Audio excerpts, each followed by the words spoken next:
Welcome back. Welcome back to Talk with Exor. So today we're gonna be talking about a couple of things. Real Madrid just came back from vacation. All the players came back. They had the first training session today with Xavi Alonso, which is good. We have a first game of preseason in August. Well, the only game of preseason that we have is August 12th. I guess we got to travel to Austria. That's where the game's gonna be played at. And then the first league game is the official game of the year. It's gonna be August 15th. So we're ready for that. We're 2 weeks away exactly for that first La Liga game that we have. Today Barca played. They look very, very. I mean, I'm not gonna say they look amazing, just because they played the last team in the South Korean league, like the very last team, the worst team they can play, and they won 5-0. I mean, obviously, they're going to look great. They're playing a very low-level team. So, we'll see. I mean, Marcus Rashford scored his first goal for Barcelona. Lewandowski got in the score sheet. But guess who didn't? The player been saying over and over. Rafinha. Rafinha, yet again, didn't score. That's what I'm saying. This is against low-level opposition. I'm talking about worst of the worst. Talking about players who barely made it pro. Like, I'm telling you, he took shots. He tried, but he couldn't. So, I'm calling it. I'm saying it. Rafinha will not have the same season as last season. We're going to get the same Rafinha Barca bought. The same Rafinha he was at Barca at the beginning. That's who we're getting. So, that's who y'all getting. Sorry. So, I'm sorry to burst your bubble, but that Rafinha, that Balón de Oro Rafinha, is gone, is over. We'll see if Lamine Yamal can save Barca. He looked good, but I mean, who wouldn't against that team, So yeah, we'll see if the hype of Lamine Yamal continues or what. Enough about them. Madrid. All the players are back, healthy, ready to go. I did see that, like, Malvado Carreras, joining the team for the first time, meeting them and everything. Vini looks excited. Rodrigo. So, apparently, Rodrigo is now staying. I think it's official, if anything. He's staying. I mean, he is our player still. He's a Madrid player, and he wants to stay. He seems like he wants to stay. So, and I want him to stay. And most Madridistas would want him to stay. So, very excited about that. Because, look, if Vinicius Jr. does not perform, if Vinicius Jr. still can't score, can't go one-on-one, can't take on one-on-ones, can't win duels, can't do nothing, I love Vini. Clearly, I love Vini. I love Vinicius Jr., my favorite player. But if he can't do... I think last season he had a good first half. Second half of the season was not good. But if we can get that Vini back from the first half of the last season, we're good. Sell Rodrigo later on.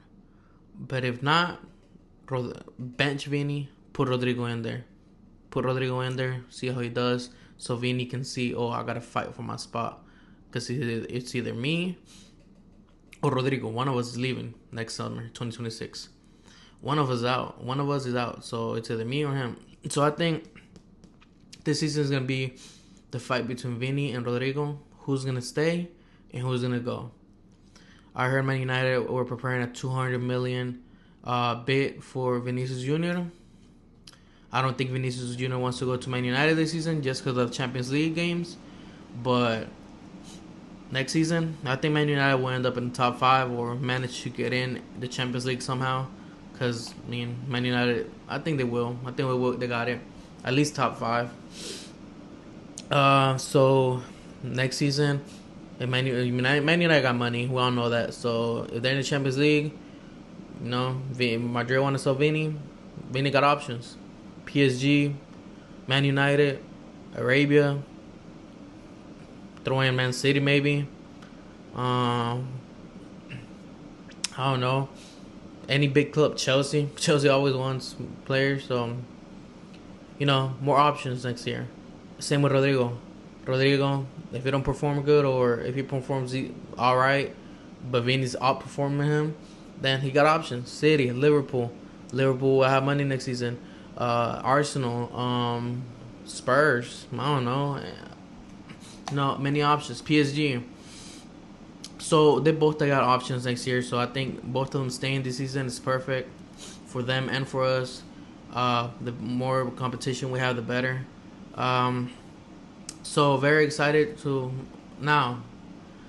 The players I think are under a lot of pressure this season. It's Camavinga, Rudiger, and I would say I wanted to put Bellingham, but no. Camavinga, Rudiger, and I had to say just them, and obviously Vinicius and Rodrigo, right? But speaking out of, I don't want to speak about them no more. Between other players will be Camavinga and Rudiger. I don't even count Alaba as part of our squad, honestly. So Camavinga really has to show out this season. If he doesn't show out, if he has another bad season, I think it's time to get rid of him. Sell him to Arabia, on Asar, maybe buy him, Al Hilal, wherever. Sell him, maybe to an Italian team or whatever. Or maybe PSG will get him, I don't know. So this is his season that he has to perform. Camavinga, because we're waiting for that. Tchouaméni, same. He had a good season last season, but this season I expect them to perform even way better level, especially when Xabi Alonso wants to make him his guy, the guy at Madrid midfield or defense slash. So Tchouaméni needs to have a top season, and I think he will. The one I have doubts in, and I hope he proves me wrong, is Camavinga. He has a talent. He's so talented. He needs to perform. That Camavinga is supposed to be our Pedri, our version of Pedri.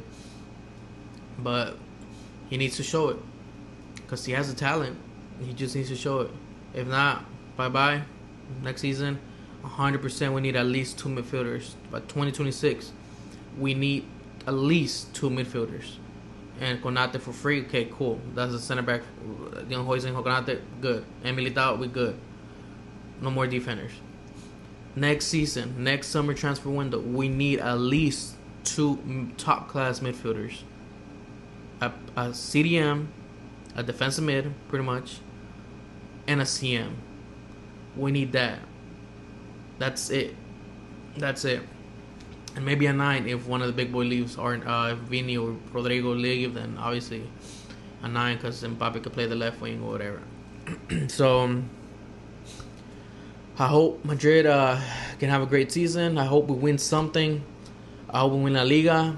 I heard we are the favorites according to the odds, ESPN odds, but Barca, it's always there, and so we'll see how it goes. I really do hope Xabi Alonso does a great job. I have a lot of faith in him, a lot of trust in him and everything. And Mbappe looks ready to go, hungrier than ever. Look, Mbappe, like, bro, you got to win a Champions League, man, sooner or later, because the years are going down and you have 0 Ballon d'Oros. You're already 26, man. By 26, I thought you were going to have at least 2 Ballon d'Oros, or 3. At least 2, 100%, you should already have. With the talent you have, with everything you accomplished, you should already have 2 Ballon d'Oros. So, you got to win, man. You got to win. Ronaldo used to win games by himself. I know it's a team effort, but Ronaldo used to do it by himself. Messi used to do it by himself. If you want to win that shit, you better step up, win games by yourself. There's times the team's not gonna perform well. There's times the team is gonna need you to perform and step up and score goals when we're playing worse than the rival. That's when the big boys step up. That's when Ronaldo scored a last-minute header. That's when Messi scored this free kick. That's when the big players, the Ballon d'Or winner players, step up. So if you really want to win that shit, which I know you do, you got to step up. Make this your team. Show up positions and keep scoring goals, breaking records, and everything. So I have a lot of trust and faith in all of my players. I can't wait for the season. And yeah, so we'll see what other big news we got. Isaac is still there. He's back in training. And yeah, everything's looking good. Luis Diaz debuted. Liverpool's been looking good. everybody's getting settled in, ready to start the season, and yeah. So I just hope Madrid gets something good. Appreciate it. Like, subscribe, share, and leave a comment on what y'all think. Leave a comment on what y'all think the best transfer has been so far. Like, what's the best signing? Any team. I don't care what team it is. I don't care what team you support. Be the Arabian League, French League, any league, Bundesliga. I want y'all to tell me what's the best signing so far this summer, and who do you think is going to win the Champions League? There's two questions. What's the best signing, and who do you think is going to win the Champions League? Because me, I don't know, man. I don't know. It's honestly, it's a dice roll. Liverpool is strong, yes, but so is City, so is PSG, so is Madrid, so is Barca, man, so is Chelsea. There's so many teams. Bayern. So you let me know what you think. Who do you think, and what's the best signing? Other than that, thank you very much.